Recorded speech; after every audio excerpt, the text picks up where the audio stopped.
Comme à notre habitude, grande interrogation. Burkina Faso, manifestation anti-française, Paris en perte d'influence, nous nous interrogeons. Burkina Faso, manifestation anti-française, Paris en perte d'influence, c'est notre interrogation du jour.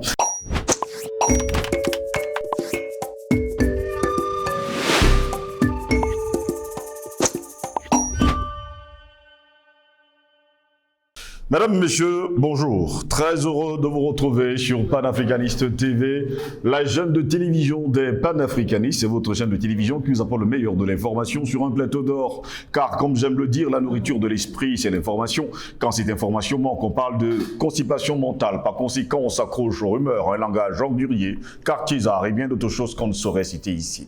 Bienvenue à toutes et à tous à cette autre édition de Parole, le panafricanisme. Ils étaient des centaines de milliers de personnes qui ont demandé justement le départ de l'ambassadeur Luc Alade et la fermeture de la base de l'armée française à Cambouensin au nord de la capitale burkinabé.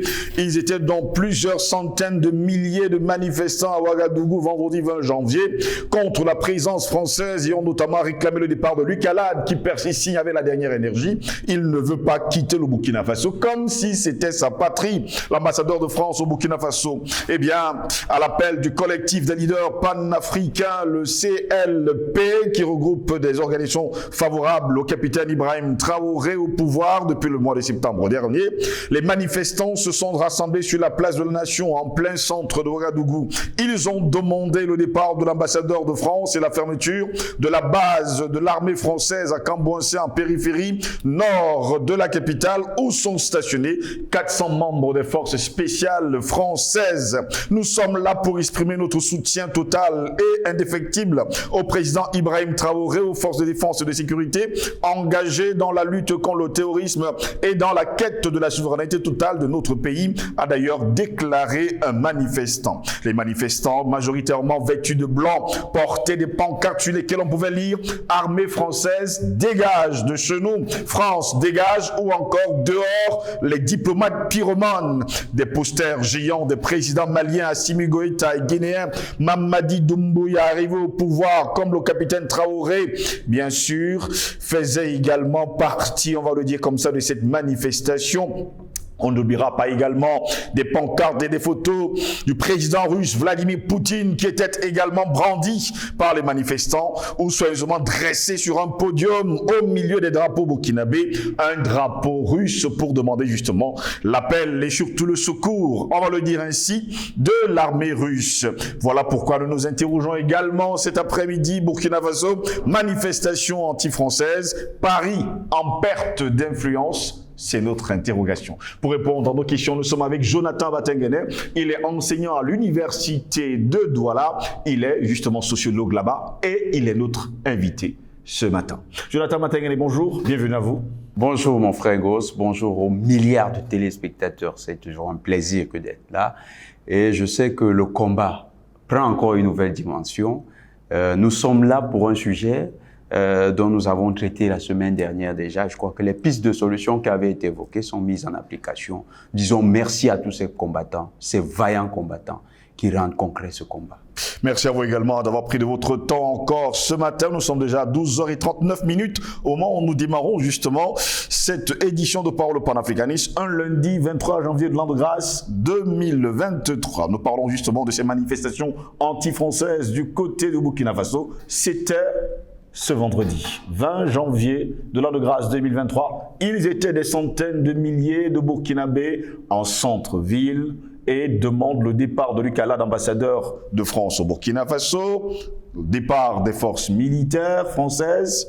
Et d'ailleurs, il faut préciser qu'une décision a été prise par les autorités burkinabées qui ont demandé justement à cette force qu'elle a encore un mois seulement pour quitter le sol burkinabé.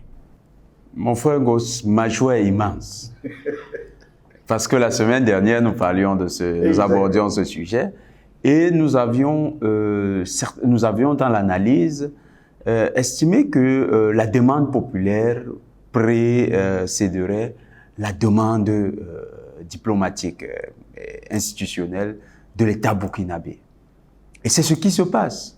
Donc, ça veut dire que les analyses que nous faisons sur ce dossier sont au moins assez concluantes sur la réalisation de cette émancipation.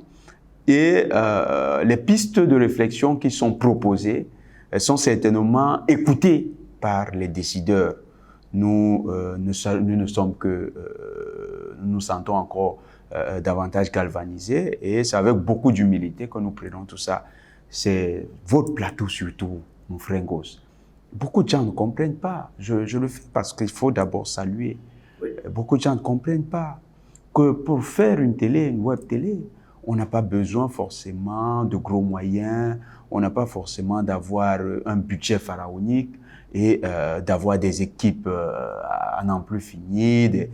On peut faire comme vous faites et faire bouger les lignes. Cette émission, ce programme fait bouger des lignes. Ça, c'est tout son mérite. Maintenant, concernant ce qui se passe au Burkina, effectivement, dans les questions diplomatiques, notamment les changements d'orientation en matière de rapports ou bien de relations diplomatiques, la demande populaire est vécue comme la demande du souverain.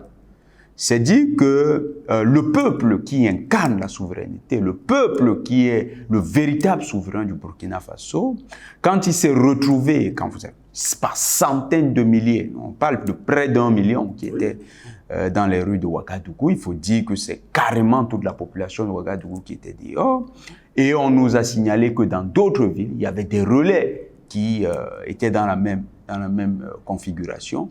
Donc, quand vous voyez cet engouement populaire, cette demande du souverain, en fait, cette demande du souverain nécessitait l'écoute attentive et l'écoute avec prise d'action de la part des autorités agissantes. Et on a vu la réactivité assez prompte des autorités.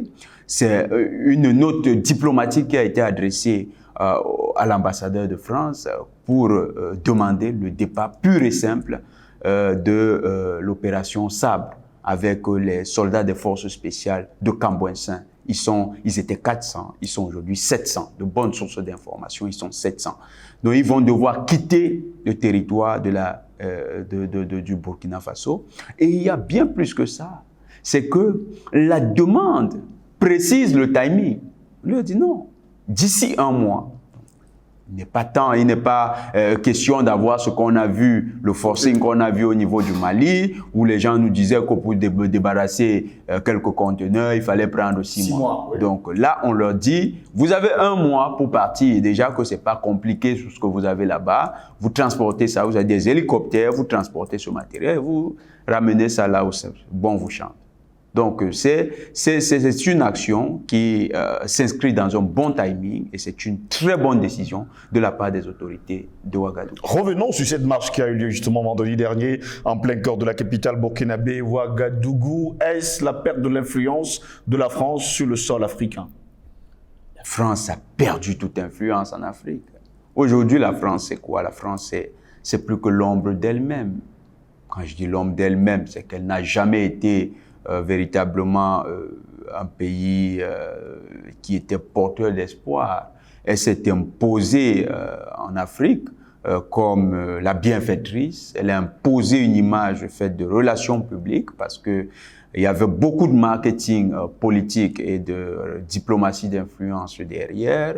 Et la diplomatie d'influence faisait que la France était présentée comme un pays qui aide les pays africains, comme un pays qui apporte sa coopération, avec le discours de la bolle et la conditionnalité, comme le pays qui apporte la démocratie, qui encourage l'état de droit, qui encourage le respect des droits de l'homme. Et pourtant que la réalité était tout autre. C'était simplement un pays qui se comporte de manière brigandière, c'est un pays qui agit par le pillage, c'est un pays qui utilise tous les passe-droits via les méthodes de mafia pour s'imposer dans les relations, qui s'arroge le privilège de l'exploitation des matières premières, qui institutionnalise en fait des relations inégalités avec les pays africains via ce qu'on a appelé les accords de défense, qui à partir des accords de défense, n'a construit que son enrichissement à partir de l'assujettissement des pays africains et la captation des ressources par ces multinationales. Donc cette France-là, son image véritable a explosé au devant de la scène. Et les Africains sont comme ces aveugles dont les cailles tombent des yeux et qui enfin voient le jour et se disent « Ah, le jour, la lumière, et voilà la lumière. » Non, là c'est un habit, il est rouge, ils découvrent la couleur rouge. Et là on découvre effectivement le vrai visage de la France. C'est que tout ce marketing qui avait eu cours pour travailler la conscience de l'Africain et travailler la perception de l'Africain par rapport à la France, ce marketing aujourd'hui est tombé à l'eau parce que l'Africain voit la réalité. L'influence de la France est tombée, oui elle est tombée, mais c'était surtout une influence néfaste qui est tombée. C'est ça que l'Africain retient. C'est une influence néfaste. Parce qu'il n'est pas question d'entretenir ce genre d'influence qui était toujours à l'avantage de la France. Une influence qui était toujours dans le sens de piller les pays africains, de les assujettir, de créer l'insécurité et donc de déplacer via les conflits et même des réfugiés, que ce soit économique, par les politiques économiques absurdes qu'elle nous imposait, et même par les guerres qu'elle nous imposait sur nos territoires. Tout ça, c'est ça, cette influence négative-là, qui est en train de tomber. La France pourra peut-être être encore influente en Afrique, mais cette fois-là, plus de cette manière. Et justement, les manifestants brandissaient des pancartes. On va voir d'ailleurs des photos de Mamadi Doumbouya de la Guinée-Conakry, de Assimi Goïta du Mali, brandir les photos de Vladimir Poutine et sans oublier bien sûr les drapeaux et continuer également à brandir, on va le dire également, les photos, on va le dire d'Ibrahim Traoré, le capitaine, président de la transition. Est-ce à dire aujourd'hui que ces pays, on parle bien sûr de la Guinée-Conakry, du Mali, le Burkina Faso, et surtout, on va le dire également avec l'appui de la Russie, sont en quête d'une souveraineté entière et totale? Oui, nous aimons donner cette image. La Russie ne vient pas dire chasser la France et puis non.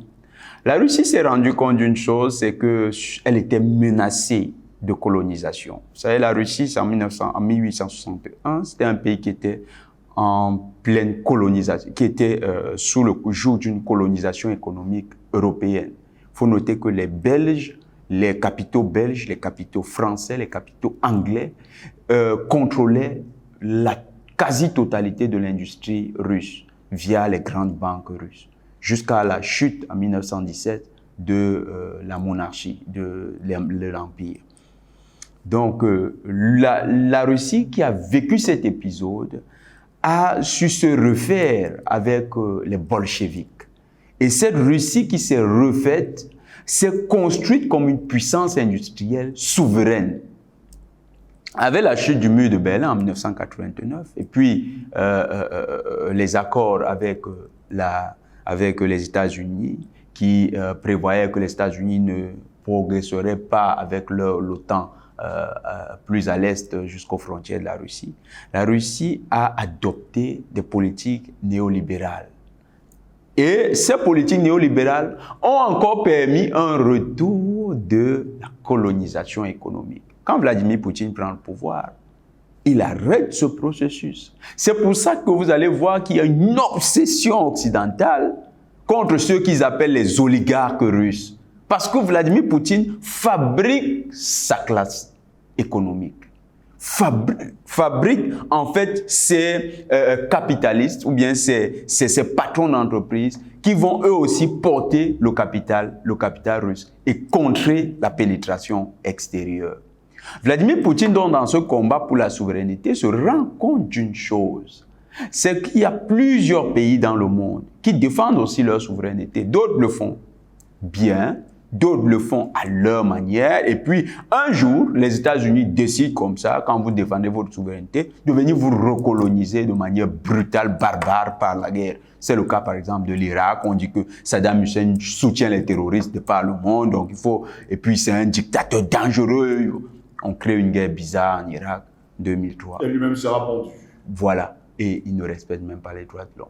Kadhafi, un beau matin, on nous dit que son peuple, oui, ils ont des conditions paradisiaques là-bas en Libye, mais c'est un dictateur. Dictateur, il faut la liberté. La liberté dépasse tout le bien-être qui était en Libye. Et on va également exécuter Kadhafi de manière lâche, ignorée par les services secrets français, dans une pseudo-révolution, ce qui était une révolution de couleur. En fait, Kadhafi, avec ces situations, constate que les défenseurs de leur souveraineté, quand ils ne sont pas bien appuyés, ils perdent le combat face à l'Occident.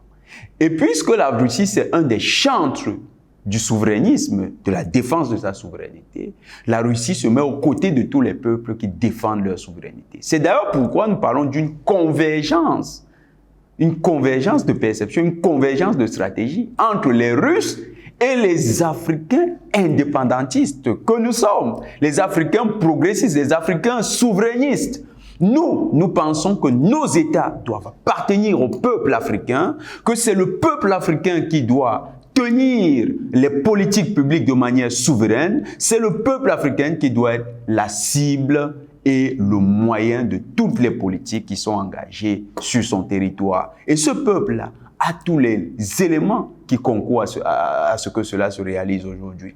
Et ce peuple-là seulement se retrouvait embastillé via la politique d'influence négative de la France. Parce que chaque fois qu'un dirigeant essayait de redevenir souverainiste ou bien de devenir souverainiste, qu'est-ce qui se passait?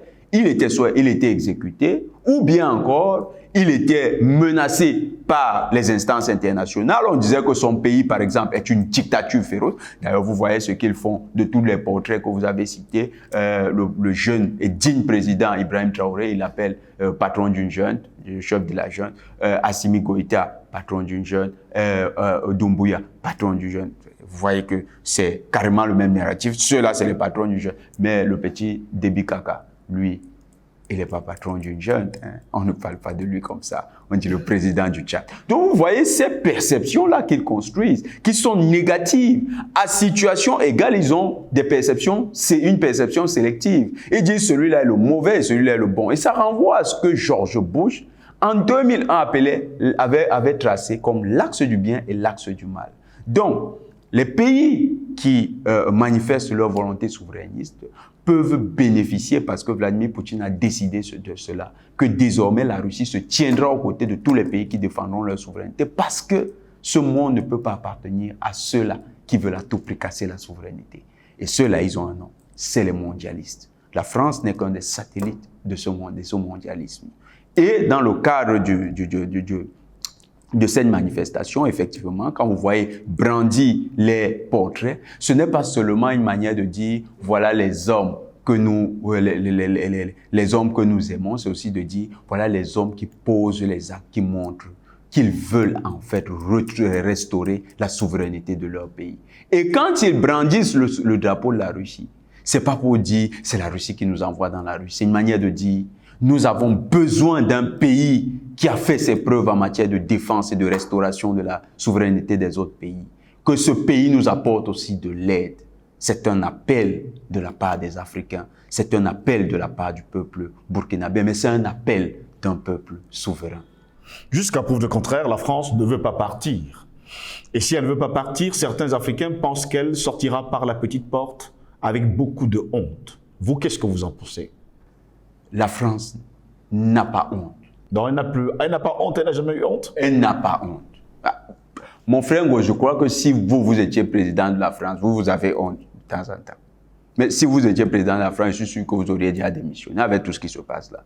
Vous auriez au moins rappelé les ambassadeurs, vous auriez dit, bon, pardon, allons même supplier seulement avec les Africains. Allons leur dire, vraiment, on est conscient qu'on a merdé.